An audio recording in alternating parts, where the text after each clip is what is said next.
After yet another successful film with X2, X-Men United, Fox commissioned the third installment in this trilogy with X-Men The Last Stand.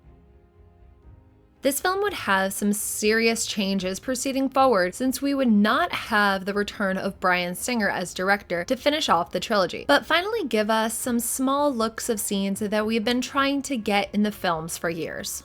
Releasing May 26th of 2006 on a budget of $210 million, X-Men The Last Stand would make a box office of $459.4 million. When 20th Century Fox greenlit the third installment of the X-Men, we would not have Bryan Singer return to reprise his role as director. He stated that he didn't fully have X3 in mind and took on Superman Returns for Warner Brothers instead. When Singer departed, taking screenwriters Dan Harris and Michael Dougherty from X2 with him, they would only have a partial story made for an idea of X3. In what they did right, we would focus on Jean Grey's resurrection and have a new villainess introduced as Emma Frost. They had Emma, an empath, manipulating Jean's emotion for Magneto to control. Jean would have become overwhelmed by her power and killed herself, but have her spirit become a godlike creature, which Dougherty compared to as the Star Child from A Space Odyssey. Frost was also to be played by Sigourney Weaver. Some aspects would remain in the final film, but we would not have the introduction of Emma in this film, but rest assured we would have her in future adaptations. Since Fox was in need of a new director and writers, they started their journey of finding new people to finish this trilogy.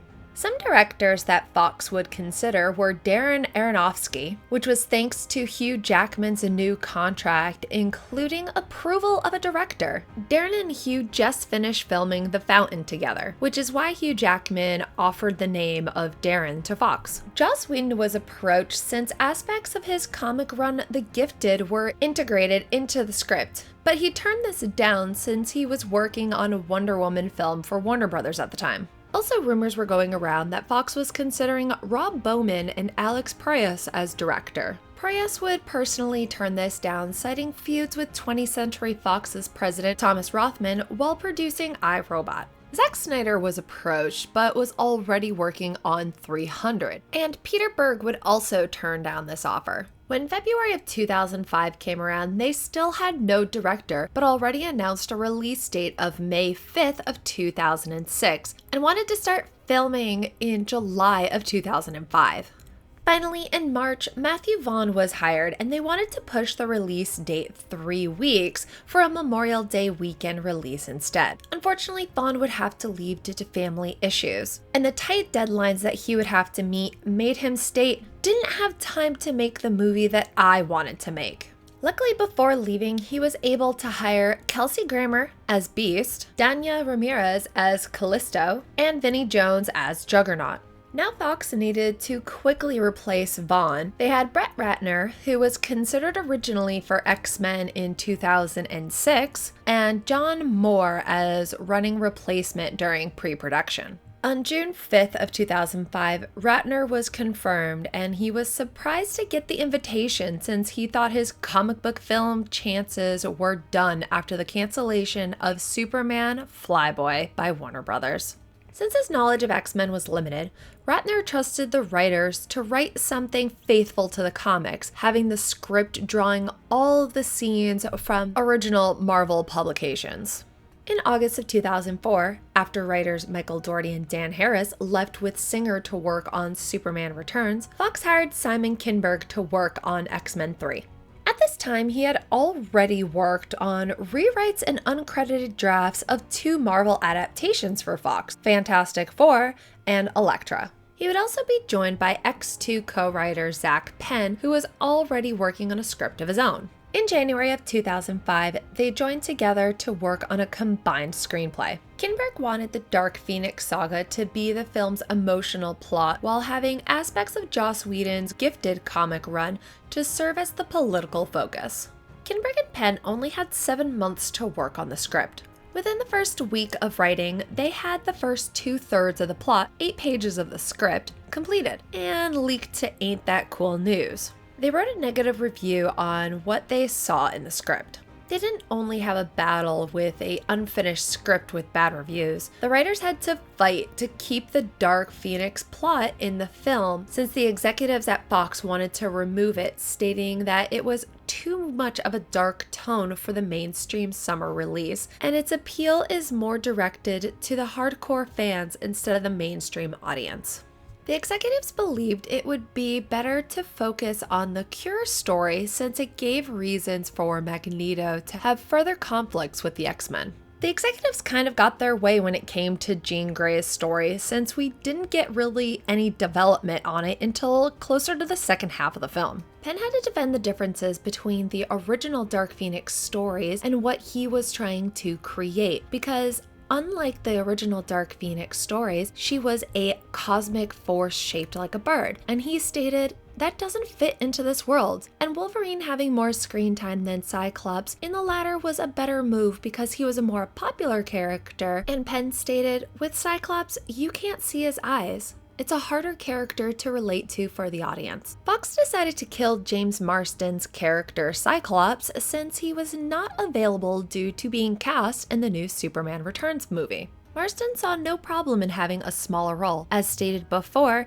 the film opted to have Wolverine as the standpoint character. Fox almost killed him off screen and was going to give him a passing line, but the writers decided to have Jean kill him instead. This helped emphasize their relationship. Fox felt the script called for a dramatic turning point, so cautiously, Kinberg and Penn wrote Xavier's death to match the impact of Spock's in Star Trek II: The Wrath of Khan. This eventually grew on both of them, and they decided to write the post-credit scene to suggest the possibility of the character's return in future films. Because X-Men, and most importantly the character of Wolverine, were such a success, at the same time that X3 was in development, so was X-Men Origins. This made it so there were limitations in which mutants they could use. Originally, we were going to have Gambit in the convoy scene being freed by Magneto, and then have him at the Alcatraz battle fighting alongside the X-Men. But the writers did not want to introduce a fan favorite character at this time. There just wasn't enough space, and that they would not be able to do him justice.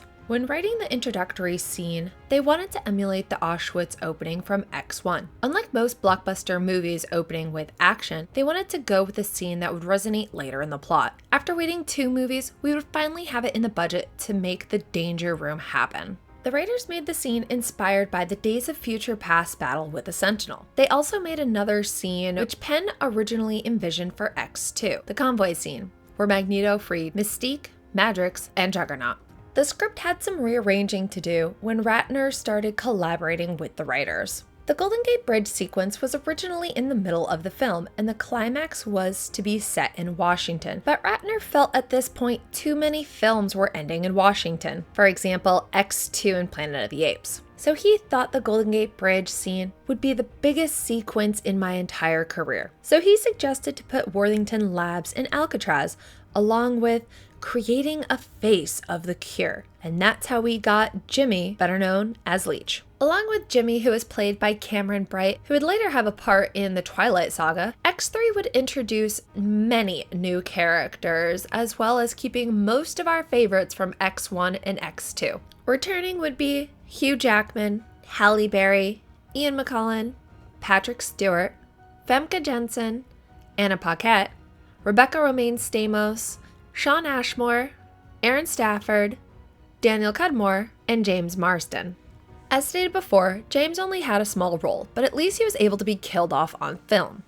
Although Alan Cumming had been uncomfortable with the long hours it took for him to get the prosthetics on to become Nightcrawler in X2, he still planned to return for the sequel. The part of Nightcrawler was so minimal that the studio felt that it was not worthwhile to go through all the long and costly makeup process. The character was cut. Nightcrawler's absence was later explained in the tie-in video game. We would still have 2 people in blue though. Beast, a character who has been trying to get his light in the films, would finally make his debut, being played by no other than Kelsey Grammer. Danya Ramirez, who would play Callisto, was originally auditioning to play the mutant prostitute Stacy X. When she impressed Brett Ratner, that is when he decided to change her to Callisto instead. Vinnie Jones was the third actor that Matthew Vaughn originally hired when he was going to be director. He would play Kane Marco, also known as Juggernaut. Other additional actors and actresses that would be joining the cast would be Ellen Page as Kitty Pryde, also known as Shadowcat, Ben Foster as Warren Warrington III, or Angel, Michael Murphy as Warren Worthington II, Bill Duke as Trask, Joseph Sommer as the President, Sheree Adushlu as Dr. Kavita Rao, Eric Dane as James Madrix, or Multiple Man, Ken Luong as Kid Omega, Omaira Mota as Arclight, and Mae Melanson as Psylocke.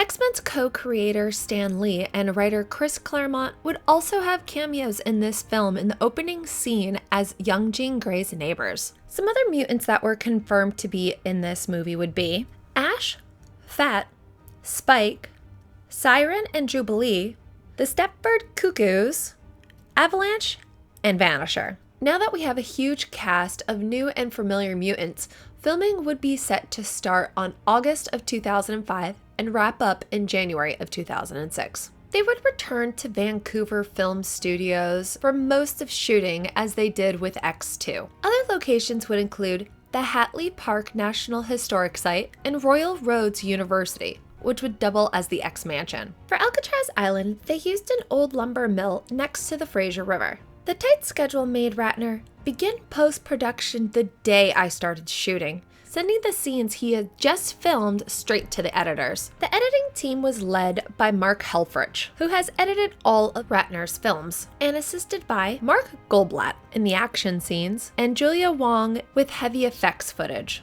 According to associate producer David Gorder, this is the biggest production ever filmed in Canada. It used to be X2, now it's X3.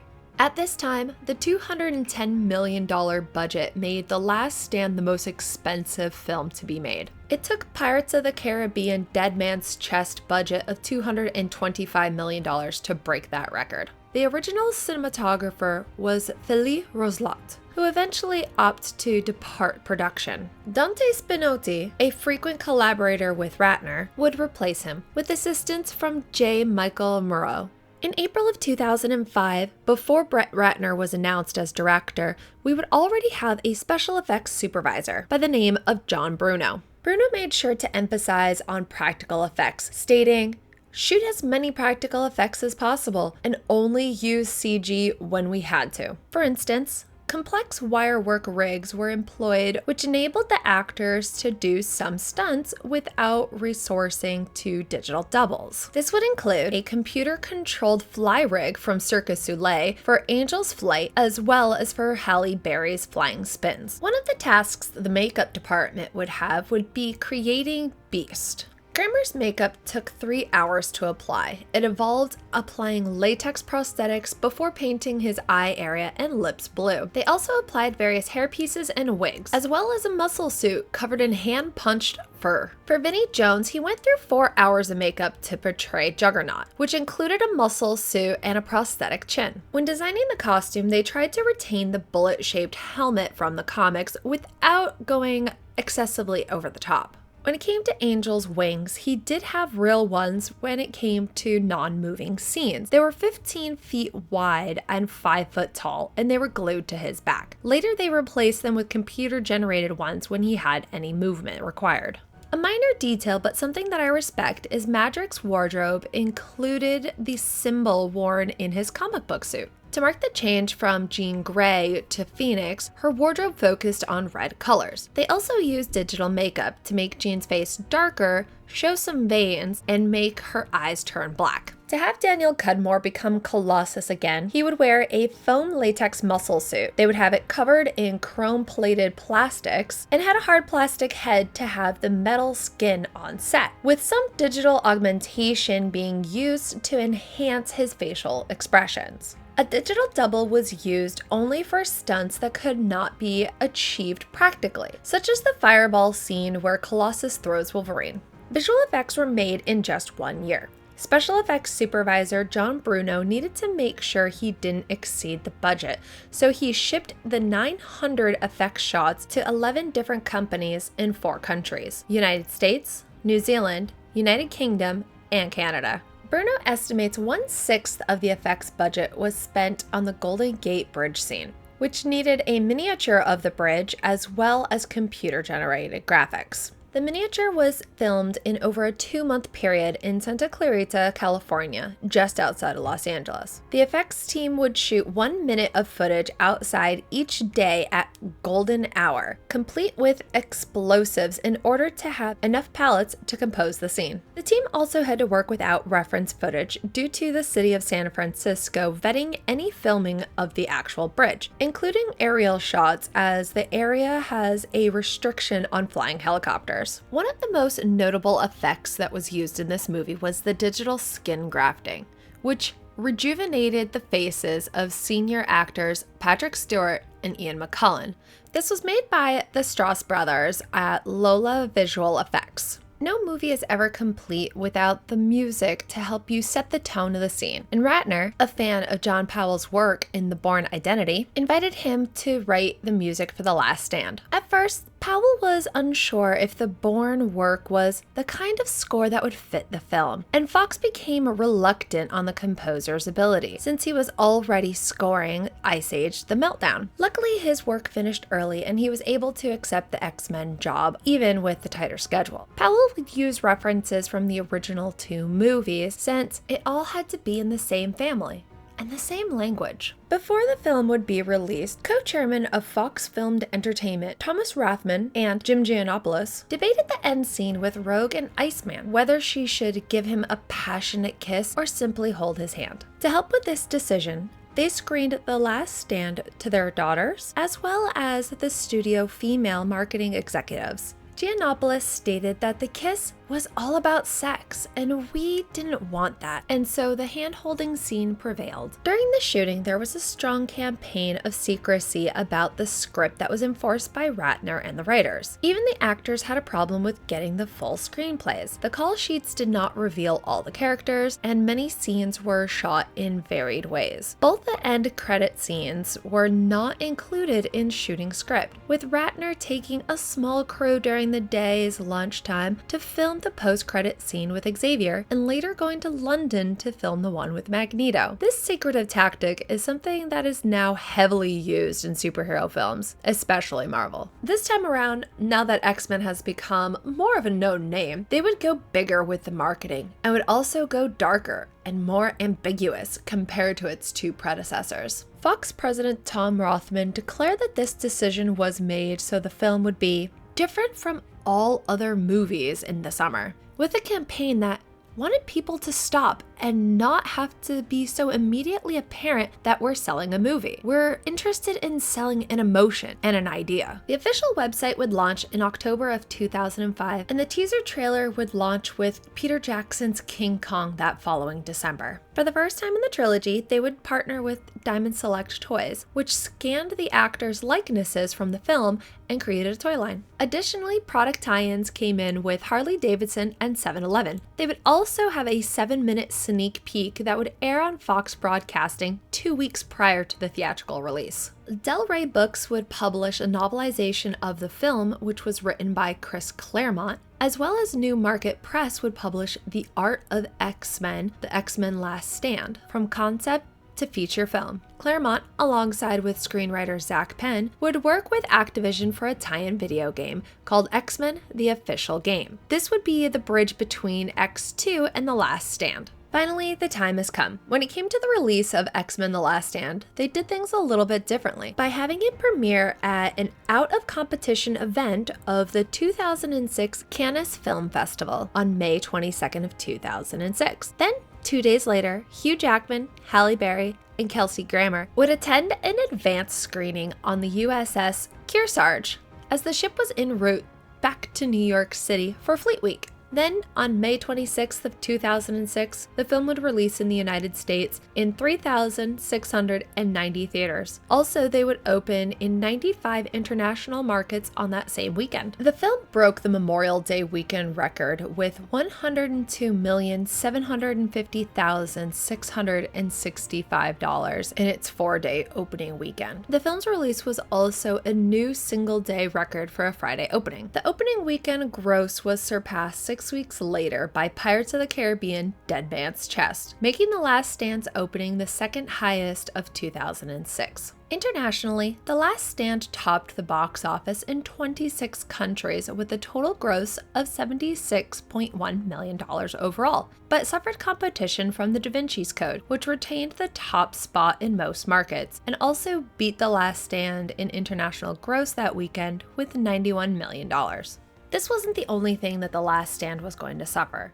The film's second weekend dropped 67% to only $34 million, which was the steepest post-Memorial Day opening weekend on record. Eventually, X-Men The Last Stand grossed $234,362,462 in the domestic box office and $224,997,093 internationally, with a worldwide total of $459,359,555. The fourth highest in domestic grosses and seventh highest worldwide in 2006.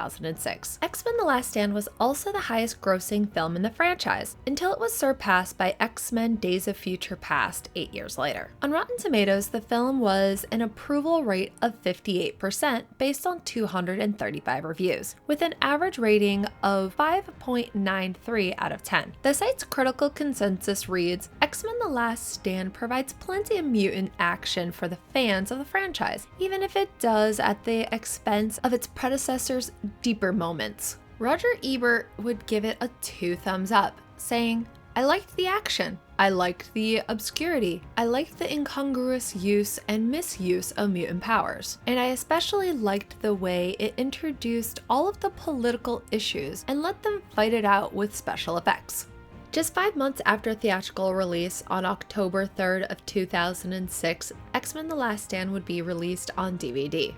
It was also available in 3 editions: single disc, 2 disc, and a trilogy box set with the previous 2 films. Extras would include 3 alternative endings, each with an optional commentary by director Ratner, 10 deleted scenes, audio commentary from Ratner, the writers, and the producers, and 2 hidden Easter eggs. The 2-disc edition would come with a 100-page comic book with a new story written by X-Men co-creator Stan Lee, his first original Marvel comic book in 5 years. The DVD sold 2.6 million units in its first day, exceeding Fox's expectations, and sold a total of 5 million in its first week. A Blu-ray edition came out in November of 2006. In February of 2006, Ratner said that The Last Stand could be the final X-Men film. We wanted to make sure the audience knew that this was a trilogy. Even though they weren't made together like Lord of the Rings, this is really closure for the X-Men series. This is The Last Stand for sure. However, that statement wouldn't be true. X-Men would continue with nearly 10 films after the release of X-Men The Last Stand. So join me next time while I continue my X-Men journey with X-Men Origins Wolverine.